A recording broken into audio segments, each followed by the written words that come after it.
जय हिंद साथियों। आज हम पढ़ने वाले हैं भारत की जनगणना 2011। ठीक है, तो इससे पहले जनगणना से रिलेटेड ऐसे फैक्ट जो कि अधिकतर एग्जाम्स में पूछे जाते हैं, पहले वे कवर करेंगे। उसके बाद भारत की जनगणना के बारे में पढ़ेंगे। चलिए चलते हैं। भारत में जनगणना की शुरुआत 1872 में लॉर्ड मेयो के कार्यकाल में हुई थी। यानी कि भारत की पहली जनगणना 1872 में हुई थी और लॉर्ड मेयो के कार्यकाल में हुई थी। फिर भारत में नियमित जनगणना की शुरुआत 1881 ईस्वी में लॉर्ड रिपन के कार्यकाल में हुई थी। मतलब नियमित जनगणना यानी कि बैक टू बैक जो 10 वर्षों में होती है, वो 1881 से प्रारंभ हुई थी। ठीक है, और 1881 ईस्वी में जनगणना आयुक्त डब्ल्यू प्लोडन थे। वहीं स्वतंत्र भारत की पहली जनगणना 1951 ईस्वी के समय जनगणना आयुक्त कौन थे? तो R.A. गोपालास्वामी। यानी कि स्वतंत्र भारत की पहली जनगणना 1951 में हुई थी और उस समय जनगणना आयुक्त R.A. गोपालास्वामी थे। ठीक है, अब विश्व की बात करते हैं तो आधुनिक विश्व में सर्वप्रथम व्यवस्थित रूप से जनगणना कराने का श्रेय स्वीडन को है। ठीक है, जहाँ 1749 ईस्वी में पहली बार जनगणना कराई गई थी। ठीक है, दस की जनगणना की शुरुआत 1790 ईस्वी से अमेरिका में हुई थी। मतलब जो 10 सालों में जनगणना होती है, प्रत्येक 10 वर्ष में, उसे 10 की जनगणना कहते हैं और इसकी शुरुआत अमेरिका में हुई थी 1790 ईस्वी में। 1801 ईस्वी में इंग्लैंड में जनगणना प्रारंभ हुई थी और 1872 में पहली जनगणना भारत में हुई थी। ठीक है, मतलब ये जो फैक्ट मैंने आपको बताए हैं, ये अधिकतर एग्जाम्स में पूछे जाते हैं। ठीक है, अब आगे बात करते हैं भारत की जनगणना के बारे में। तो इससे भी कुछ इंपॉर्टेंट फैक्ट होते हैं जो कि अधिकतर एग्जाम्स में पूछे जाते हैं, जैसे कि भारतीय संविधान की धारा 246 के अनुसार देश की जनगणना कराने का दायित्व संघ सरकार को सौंपा गया है। ठीक है, तो एक तो धारा याद रखनी है आपको, धारा 246 के अनुसार है और देश की जनगणना कराने का दायित्व संघ सरकार को सौंपा गया है। यह संविधान की 7वीं अनुसूची की क्रम संख्या 69 पर अंकित है। ठीक है, तो कौन सी अनुसूची में है? 7वीं अनुसूची में अंकित है। ठीक है, जनगणना संगठन केंद्रीय गृह मंत्रालय के अधीन कार्यरत है। ठीक है, जिसका उच्चतम अधिकारी भारत का महापंजीयक एवं जनगणना आयुक्त होता है। वर्तमान में भारत के महापंजीयक एवं जनगणना आयुक्त कौन है? श्री मृत्युंजय कुमार नारायण। ठीक है, अब 2011 की गणना के बारे में फैक्ट याद कर लेते हैं थोड़े बहुत कि 2011 ईस्वी की जनगणना, ठीक है, कौन सी जनगणना थी? 15वीं जनगणना थी और यह स्वतंत्र भारत की 7वीं जनगणना थी। ठीक है, 2011 ईस्वी की जनगणना 1 अप्रैल 2010 से शुरू हुई थी। ठीक है, और जनगणना 2011 ईस्वी का शुभंकर प्रगणक शिक्षिका थी। ठीक है, तथा इसका आदर्श वाक्य हमारी जनगणना हमारा भविष्य था। यानी कि जो हमारी 2011 की जनगणना है, इसका शुभंकर प्रगणक शिक्षिका और इसका आदर्श वाक्य क्या था? हमारी जनगणना हमारा भविष्य। ठीक है, अब जनगणना से रिलेटेड एक फैक्ट आपसे अधिकतर एग्जाम्स में पूछने को मिलता है, देखने को मिलता है कि महान विभाजक वर्ष किसे कहा जाता है। ठीक है, तो भारत के जनांकीय इतिहास में 1921 ईस्वी को महान विभाजक की संज्ञा दी जाती है। ठीक है, मतलब 1911 से 1921 के दौरान भारत में जनसंख्या की 10 की वृद्धि ऋणात्मक हो गई थी। ठीक है, यानी कि -0.31%। तो इसमें मतलब क्या हुआ था कि भारत की जो जनसंख्या है 77 लाख की कमी आई थी, इसलिए 1921 ईस्वी को विभाजक वर्ष की संज्ञा दी गई है। ठीक है, अब इससे एक रिलेटेड फैक्ट आपसे पूछ सकते हैं कि 1921 ईस्वी में जनगणना आयुक्त श्री E.A. गायतो थे। ठीक है, इसके बाद भारत की जनसंख्या में सर्वाधिक औसत वार्षिक घातीय वृद्धि दर 1961 से 1971 ईस्वी के दौरान दर्ज की गई थी। मतलब वृद्धि कब हुई थी? तो 1961 से 1971 की जो जनगणना थी उसमें सबसे अधिक वृद्धि दर्ज की गई थी। ठीक है, उस समय जनगणना आयुक्त श्री ए चंद्रशेखर थे। श्री ए चंद्रशेखर। अब भारत की जनगणना 2011 से संबंधित आंकड़े पे डिस्कस करते हैं। 2011 ईस्वी की जनगणना के अनुसार भारत की कुल जनसंख्या 121 करोड़ 8,54,977 है। ठीक है, जिसमें से 51.47% पुरुष है और 48.53% महिलाएं हैं। 2011 ईस्वी की जनगणना के अनुसार भारत की कुल जनसंख्या विश्व की कुल जनसंख्या का 17.5% है। यानी कि जो भारत की जनसंख्या है वो विश्व की जनसंख्या का 17.5% है। ठीक है। जनसंख्या में वार्षिक वृद्धि दर 1.97% से घटकर 1.60% हो गई है। ठीक है। जबकि दशकीय वृद्धि दर 21.54% से घटकर 17.7% हो गई है। ठीक है। यानी कि जब 2001 से 2011 के जो आंकड़े हैं इनमें कुछ इतना परिवर्तन देखने को मिला है। और 2011 की जनगणना में नागालैंड की दशकीय वृद्धि दर ऋणात्मक -0.6% रही। यानी कि जो नागालैंड की जनसंख्या थी वो घटी। ठीक है। जनसंख्या घनत्व 325 व्यक्ति प्रति वर्ग किलोमीटर से बढ़कर 382 व्यक्ति प्रति वर्ग किलोमीटर हो गया। यानी कि जो भारत का जनसंख्या घनत्व है वो कितना है, 382 व्यक्ति प्रति वर्ग किलोमीटर। अब जनसंख्या घनत्व क्या होता है, यानी कि एक वर्ग किलोमीटर में जो निवास करते हैं व्यक्ति उनकी संख्या। ठीक है। जो कि कितनी है, 382 व्यक्ति। और लिंगानुपात 943 है। शिशु लिंगानुपात की बात करते हैं तो 918 है, जो कि 0 से 6 वर्ष की आयु के बच्चों को में गिना जाता है। ठीक है।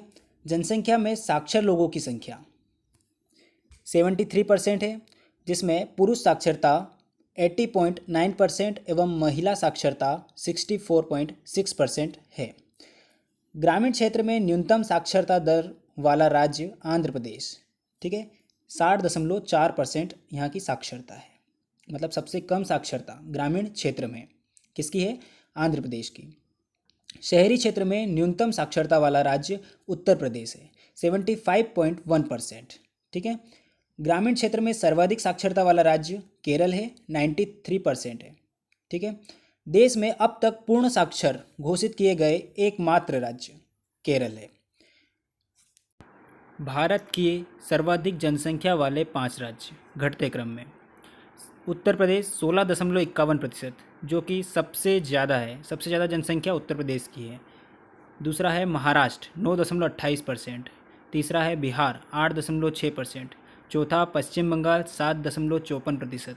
और पांचवा है आंध्र प्रदेश 6.98%।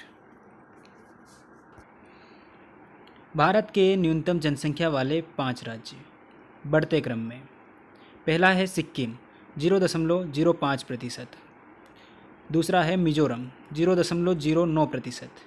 तीसरा है अरुणाचल प्रदेश 0.11%। चौथा है गोवा 0.12%। और पांचवा है नागालैंड 0.16%। अर्थात जो न्यूनतम जनसंख्या वाला राज्य है वो सिक्किम है।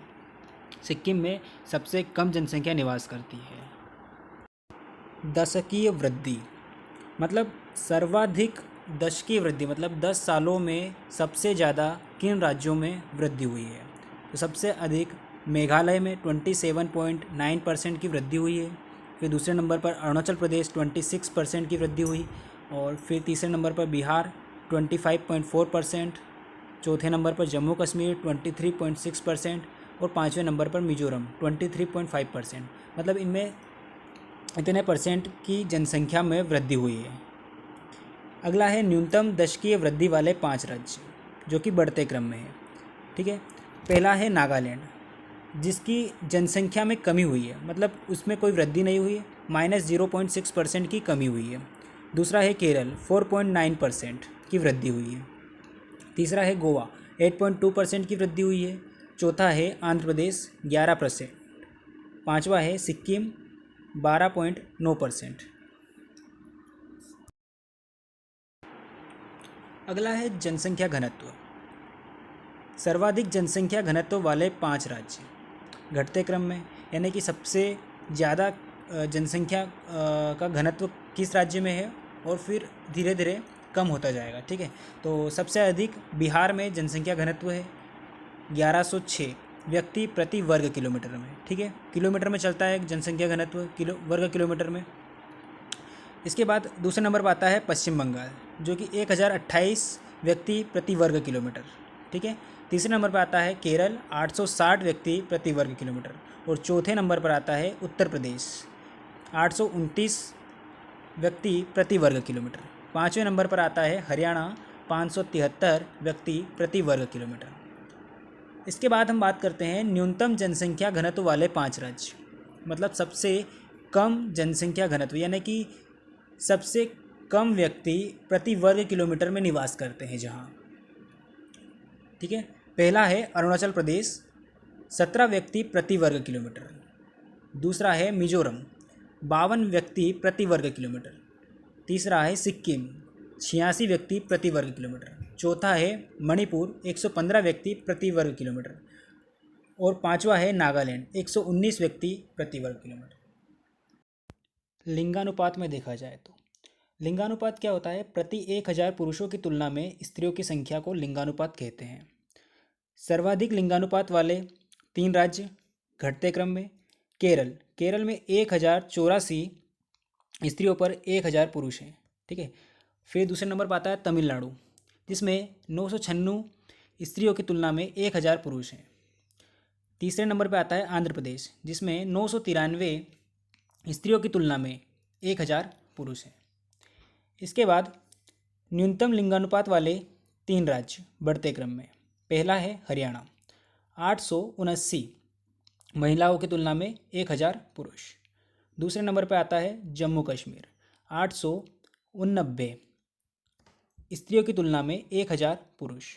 तीसरे नंबर पर आता है सिक्किम 890 महिलाओं की तुलना में 1000 पुरुष। सर्वाधिक लिंगानुपात मतलब शिशु लिंगानुपात वाला राज्य अरुणाचल प्रदेश है जिसका शिशु लिंगानुपात है 972। न्यूनतम शिशु लिंगानुपात वाला राज्य हरियाणा है जिसका शिशु लिंगानुपात है 834। साक्षरता में देखा जाए तो सर्वाधिक साक्षरता प्रतिशत वाले 2 राज्य केरल और मिजोरम है। केरल की 94% जबकि मिजोरम 91.3% साक्षर है। दूसरा न्यूनतम साक्षरता प्रतिशत वाले 2 राज्य, पहला बिहार 61.8% साक्षरता है यहाँ की, और दूसरा है अरुणाचल प्रदेश 65.4%। इसमें बिहार सबसे कम साक्षर राज्य माना जाता है। फिर सर्वाधिक पुरुष साक्षरता प्रतिशत वाले 2 राज्य, पहला केरल 96.1% पुरुष साक्षरता, दूसरा है मिजोरम 93.3% पुरुष साक्षरता। अगला है न्यूनतम पुरुष साक्षरता प्रतिशत वाले 2 राज्य, पहला बिहार 71.2% और दूसरा है अरुणाचल प्रदेश 72.6%। फिर सर्वाधिक महिला साक्षरता प्रतिशत वाले 2 राज्य, पहला केरल 92.1% और दूसरा है मिजोरम 89.3%। अगला है न्यूनतम महिला साक्षरता प्रतिशत वाले 2 राज्य, पहला आता है बिहार 51.5% और दूसरा आता है राजस्थान 52.1%। अब न्यूनतम महिला साक्षरता में देखा जाए तो बिहार सबसे कम साक्षर है और पुरुष में भी देखा जाए तो बिहार सबसे कम साक्षर राज्य है। चलिए देखते हैं ग्रामीण जनसंख्या या शहरी जनसंख्या के बारे में। सर्वाधिक ग्रामीण जनसंख्या प्रतिशत के मामले में 2 राज्य, पहला हिमाचल प्रदेश 90% जबकि दूसरा है बिहार 88.7%। सर्वाधिक ग्रामीण जनसंख्या प्रतिशत के हिसाब से यहाँ निवास करती है। दूसरा सर्वाधिक नगरीय जनसंख्या प्रतिशत वाले 2 राज्य, पहला है गोवा 62.2% जबकि दूसरा है मिजोरम 52.1%। अगला है सर्वाधिक नगरीय जनसंख्या वाले 2 राज्य, पहला महाराष्ट्र, यहाँ पर 5,08,18,259 लोग निवास करते हैं। ठीक है, दूसरा उत्तर प्रदेश आता है 4,44,95,063 लोग निवास करते हैं यहाँ पर, जो कि जनसंख्या के हिसाब से ये दोनों अव्वल है। ठीक है, पहला महाराष्ट्र का स्थान आता है, दूसरा उत्तर प्रदेश। अगली बात करते हैं न्यूनतम नगरीय जनसंख्या वाले राज्य। पहला है सिक्किम 1,53,578 लोग निवास करते हैं और दूसरा स्थान आता है आंध्र प्रदेश का 3,17,000 369 लोग निवास करते हैं। यह न्यूनतम नगरीय जनसंख्या वाले 2 राज्य हैं। सबसे कम नगरीय जनसंख्या है सिक्किम की, ठीक है, और सर्वाधिक नगरीय जनसंख्या वाला है महाराष्ट्र। सर्वाधिक अनुसूचित जाति एससी जनसंख्या पंजाब में निवास करती है 31.9%, और सर्वाधिक अनुसूचित जाति जो कि एससी जनसंख्या है वो उत्तर प्रदेश में निवास करती है। 4,13,57,608 लोग निवास करते हैं। यानी प्रतिशत के मामले में पंजाब प्रथम स्थान पर है, जबकि अगर जनसंख्या को गिना जाए तो उत्तर प्रदेश का स्थान प्रथम आता है। इसके बाद सर्वाधिक अनुसूचित जनजाति एसटी जनसंख्या मध्य प्रदेश में निवास करती है, और सर्वाधिक अनुसूचित जनजाति प्रतिशत के मामले में मिजोरम प्रथम स्थान पर है। 94.4% जनसंख्या यहाँ की एसटी कैटेगरी में आती है। जनसंख्या से संबंधित केंद्र शासित प्रदेश में देखा जाए तो सर्वाधिक जनसंख्या वाला केंद्र शासित प्रदेश दिल्ली है, जबकि दूसरा एवं तीसरा स्थान क्रमशः पुदुचेरी एवं चंडीगढ़ का आता है। वह न्यूनतम जनसंख्या वाला केंद्र शासित प्रदेश लक्षद्वीप है। मतलब सबसे ज़्यादा जनसंख्या दिल्ली में निवास करती है, जबकि सबसे कम जनसंख्या लक्षद्वीप में निवास करती है। इसके बाद सर्वाधिक दशकीय वृद्धि वाला केंद्र शासित प्रदेश दादरा एवं नगर हवेली है 55.9%, जबकि दूसरा एवं तीसरा स्थान दमन एवं दीव एवं पुदुचेरी का आता है। न्यूनतम दशकीय वृद्धि दर वाला केंद्र शासित प्रदेश लक्षद्वीप है। इसकी दशकीय वृद्धि दर 6.3% है। सर्वाधिक जनघनत्व वाला केंद्र शासित प्रदेश दिल्ली है। यहाँ का जनसंख्या घनत्व 11,320 है। वह न्यूनतम जनसंख्या घनत्व वाला केंद्र शासित प्रदेश अंडमान निकोबार द्वीप समूह है। यहाँ पर 1 वर्ग किलोमीटर में 46 लोग निवास करते हैं। जनघनत्व में दूसरा स्थान चंडीगढ़ का आता है 9,258 व्यक्ति। इसके बाद सर्वाधिक लिंगानुपात वाला केंद्र शासित प्रदेश पुदुचेरी है, जिसका लिंगानुपात 1,037 महिलाएं प्रति 1,000 पुरुष पर है। वह न्यूनतम लिंगानुपात वाला केंद्र शासित प्रदेश दमन व दीव है, जिसमें 1,000 पुरुषों के मुकाबले 618 महिलाएं हैं। सर्वाधिक शिशु लिंगानुपात वाला केंद्र शासित प्रदेश अंडमान एवं निकोबार द्वीप समूह है, जबकि न्यूनतम लिंगानुपात वाला केंद्र शासित प्रदेश दिल्ली है। अंडमान एवं निकोबार द्वीप समूह का लिंगानुपात शिशु लिंगानुपात 968 है, जबकि दिल्ली का 8.71 है। शिशु लिंगानुपात में दूसरे स्थान पर पुदुचेरी आता है, जिसका लिंगानुपात 967 है। सर्वाधिक साक्षरता प्रतिशत वाला केंद्र शासित प्रदेश लक्षद्वीप है। 91.8% साक्षरता है यहाँ की। वह न्यूनतम साक्षरता प्रतिशत वाला केंद्र शासित प्रदेश दादरा एवं नगर हवेली है। 76.2% साक्षरता है यहाँ की। सर्वाधिक पुरुष साक्षरता वाला केंद्र शासित प्रदेश लक्षद्वीप है। वह न्यूनतम पुरुष साक्षरता वाला केंद्र शासित प्रदेश दादरा नगर हवेली है। सर्वाधिक महिला साक्षरता वाला केंद्र शासित प्रदेश लक्षद्वीप है, और न्यूनतम महिला साक्षरता वाला केंद्र शासित प्रदेश दादरा एवं नगर हवेली है।